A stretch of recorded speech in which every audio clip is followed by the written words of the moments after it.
Yun guys, good morning. Time check 7 AM. Short ride doon tayo. Punta lang tayo ng grotto. Tara, samahan nyo ako.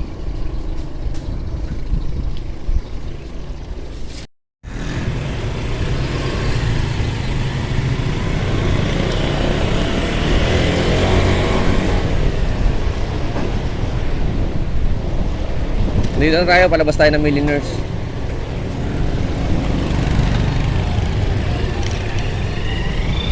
Yan, dito naman tayo dumaan sa Susana Road. Dadaanan natin dito Bicas, ano ba dito? Sa Baltimore. Dire-diretso yun, Kiko Palengke, Tala, hanggang sa lumabas tayo sa may Sampaguita. Malapit na sa may ano yun, sa may tulay, boundary ng Caloocan tsaka Bulacan.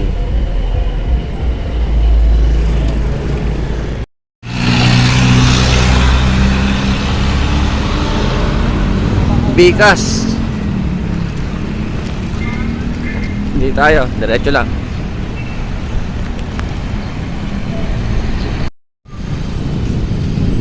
Sa Baltimore.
Sa Pote Road.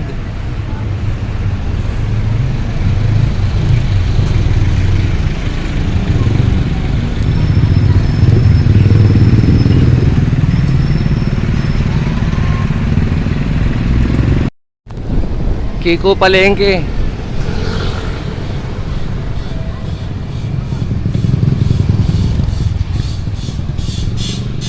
Ito na yung palengke ng Kiko.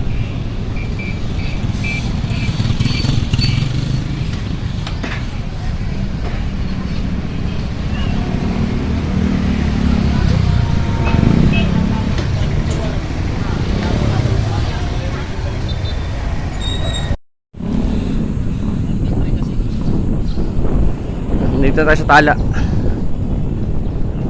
Ayan, Tala General Hospital. Ayan. Dito sa kanan, yan eskwelahan.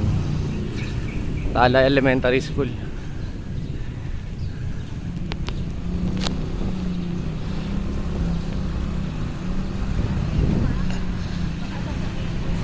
Diretso pa.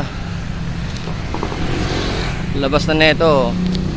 Malapit na rin sa tulay ng boundary ng Caloocan to Bulacan. Caloocan and Bulacan pala.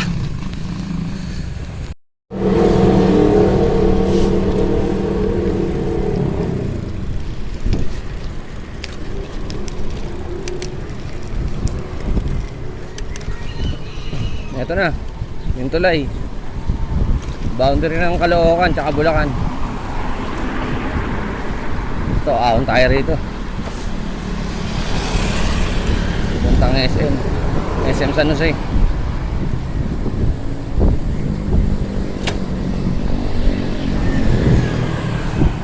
Mahirap na ahon din to, pero may mas mahirap pa dito siyempre. Mas mahirap pa dito yung magwalis ka ng tayo ng aso na hindi nyo naman sa inyo, pero awalisin mo tayo ng aso, hindi nyo maalaga. Ay, may mga alaga kaming aso sa bahay. Pero kami nagdadakot ng tae. Mga aso na hindi naalagaan na maayos, nagkatayan sa kalye. Sige, baka sabihin nyo, baka mga stray dog yun, mga asong kalye. Yan pa isang problema. Kung mag-aampun kayo ng aso, panindigan nyo. Hindi yung aampunin nyo lang dahil cute. Diba? Ampunin nyo, taga-aalagaan nyo. Tuturin yung kapamilya nyo. Hindi yung pagka ginalis lang eh, pabayaan nyo na. Mali naman yun. Maging responsable tayong pet owner. Dito kaya tayo rito. Altarasa. Pwede kaya? Tanong natin.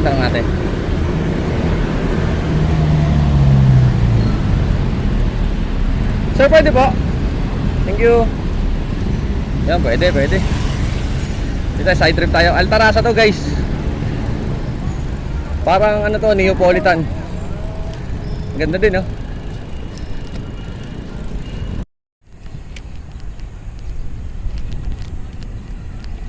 Dami rin nagbabike dito. Nagja-jogging. Ayan. May mga nagsusumba. Basta mga nag-exercise. Pupunta sila rito.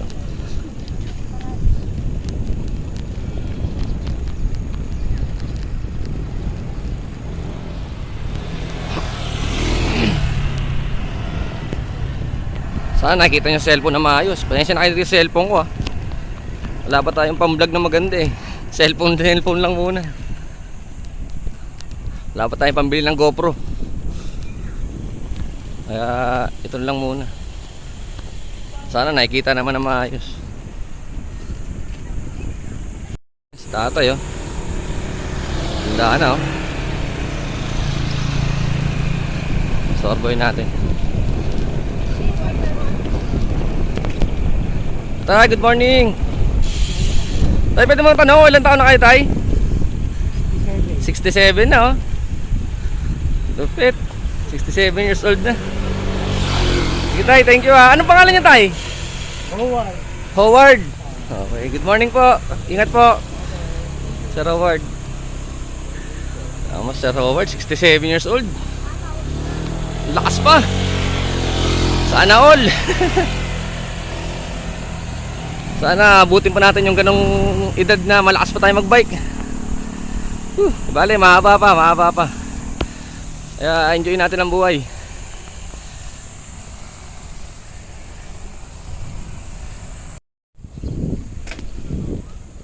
Abida series.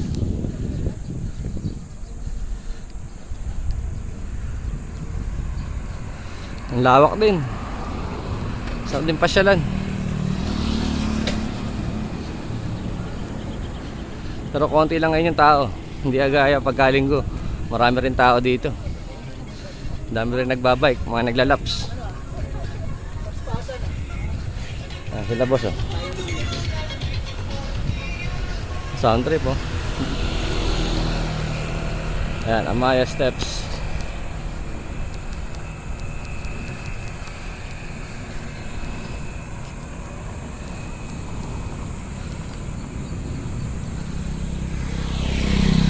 Ang labas na ito, tungko na. Kasi dire-diretso na tayo papunta ng grotto.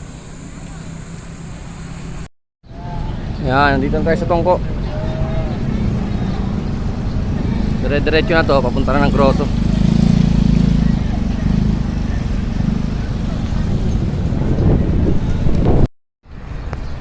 Ito, mag-grotto na.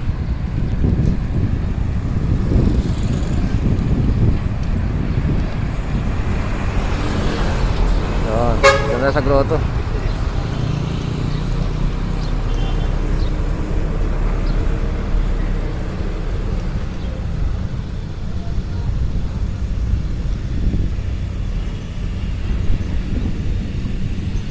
Linis na, oh. Nung itong nagdaang mahal na araw, galing kami rito, ang daming tao. Grabe. Pero ngayon malinis na ulit. Marami na naglinis. Clear na naman. Ayan, ganyan yung itsura niya pag walang tao. Dito nagpupunta yung mga namamanata eh. Naranasan ko na rin maglakad dito. Mga 3 oras din mula doon sa Nababayan hanggang dito. Mga 3.5 hour. Kasama na yung pahinga. Ayan. Mamaya subukan kong biking. Kaso baka pagalitan ako eh. Biking ko sana paahon tong tulay eh. Mamaya subukan natin. Pero silip tayo rito sa likod guys. Dito yung nag-i-stasyon eh. Tanong natin kung sa gwardiya pwede. Ayan pwede. Pinapasok tayo ng gwardiya. Kuhanan natin ng konti yung mga makikita rito sa likod.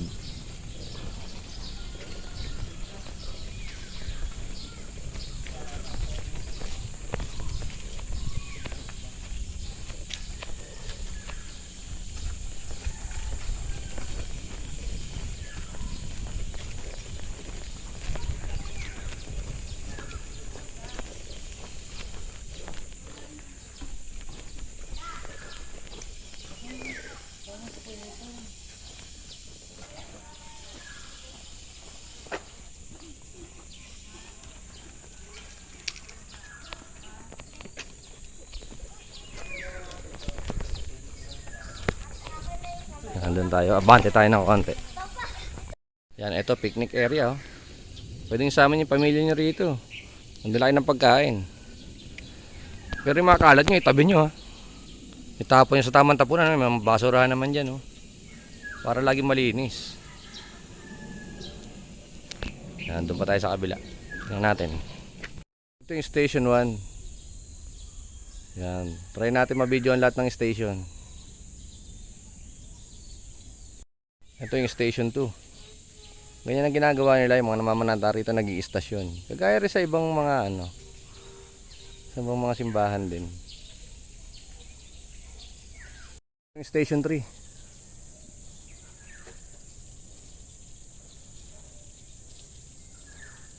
Ang taas din ang inahong ko.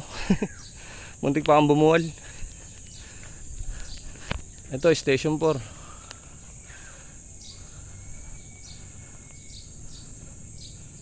Station 5. Ito Station 6.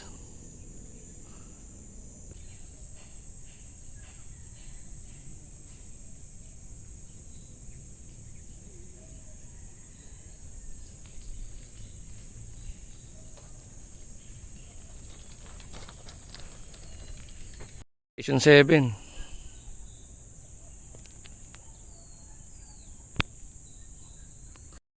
Yan, nandito na tayo, Station 8.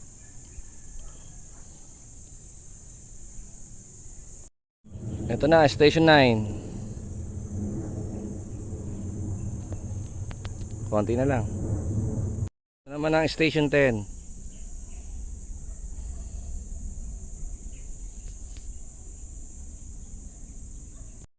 Ayan, ito na yung Station 11. Ayun.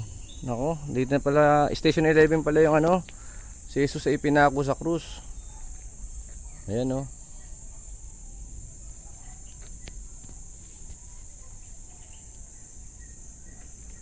Dito Station 11 pala yun. Ito Station 12. Ay pinako na siya.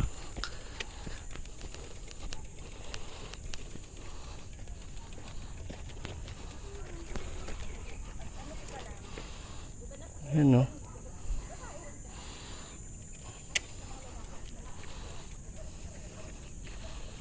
Station 12. Hinakay ko na lang yung bike guys. Nakakaya may nag-i-istasyon. Para hindi rin tayo makaabala sa iba. Ito nag-aano to sila ate. Ito Station 13.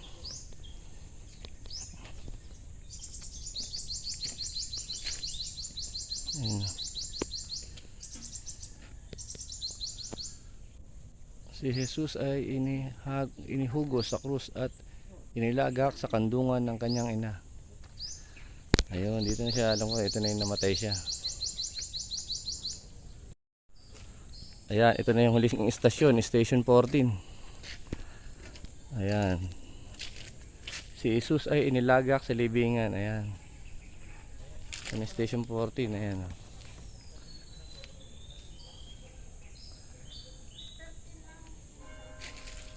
Ayan. Yun yung ginawang parang ano, kuweba. Oh. Ayun.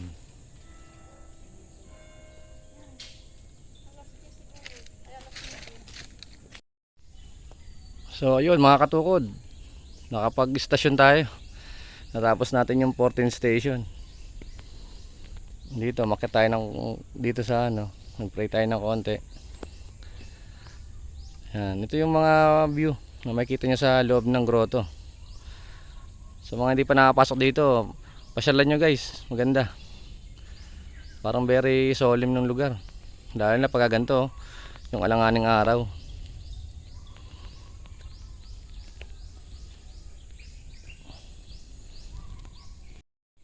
At ito ang huling istasyon, comfort room. Ihi muna tayo bago umuwi. Naiihi na ako eh.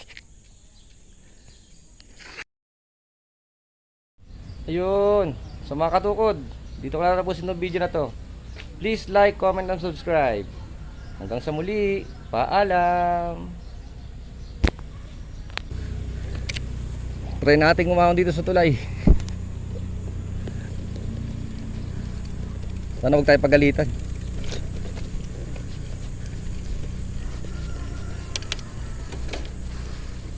Yan masyado. Yan, bumibigat na.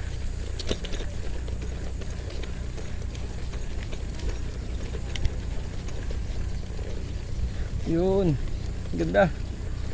Ngayon na nakapag-bike dito ah. Yun, taas oh.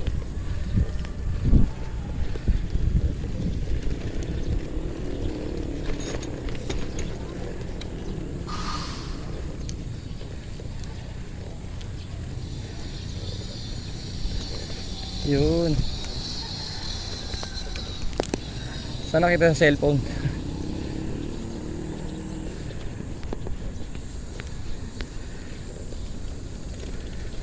Marami na tayo.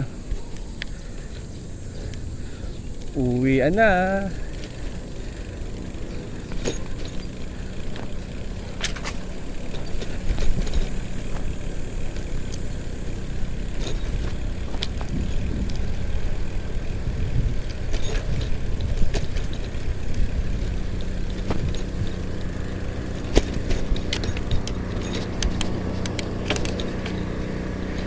So guys, uwi na.